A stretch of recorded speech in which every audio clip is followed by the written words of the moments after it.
Mixing ಮಾಡಿರೋದು ಬೆಳ್ಳುಳ್ಳಿ paste, ಶುಂಠಿ, ಚಿಲ್ಲಿ ಪೌಡ್ರು, ಧನಿಯಾ ಪೌಡ್ರು, ಅರಿಶಿನ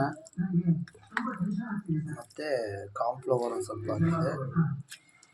ಚೆನ್ನಾಗಿ ಸ್ವಲ್ಪ ಕೊತ್ತಂಬರಿ ಸೊಪ್ಪು ಚೆನ್ನಾಗಿ ಮಿಕ್ಸಿಂಗ್ ಮಾಡಿ 4 ಅವರ್ಸ್ 5 ಅವರ್ಸ್ ನೆನೆದಿದೆ.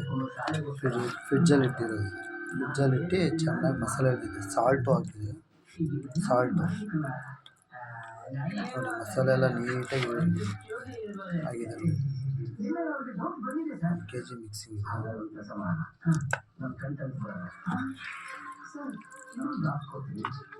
ತುಂಬ ಟೇಸ್ಟಿಯಾಗಿರುತ್ತೆ. ನಾವು ಮನೆಯಲ್ಲಿ ನಮ್ಗೆ ಬೇಕಾಗಿರೋ ಚಿಲ್ಲಿ ಪೌಡ್ರು ಎಲ್ಲ ಸ್ವಲ್ಪ ಸ್ಟ್ರಾಂಗಾಗಿ ಹಾಕ್ಕೊಬೇಕು, ಟೇಸ್ಟ್ ಬರುತ್ತೆ.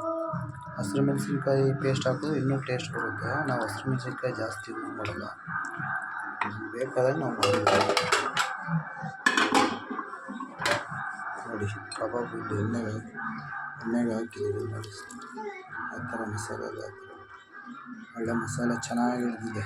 ಚಿಕನ್ ಕಬಾಬ್ ತುಂಬ ಚೆನ್ನಾಗಿದೆ. ಟೇಸ್ಟ್ ನೋಡಿ, ನಾಟಿ ಸ್ಟೈಲ್ ಇದೆ. ನಾಟಿ ಕ್ರಿಸ್ಪಿಯಾಗಿದೆ. ಹಂಗೆ ತಿಂತಾದರೆ ಚಿಕನ್ ಹಂಗೆ ಕಟ್ ಆಗ್ಬೇಕು, ಅರ್ಧಕ್ಕೆ ನಾರು ಥರ ಬರ್ಬೋದು. ಕ್ರಿಸ್ಪಿಯಾಗಿರುತ್ತೆ.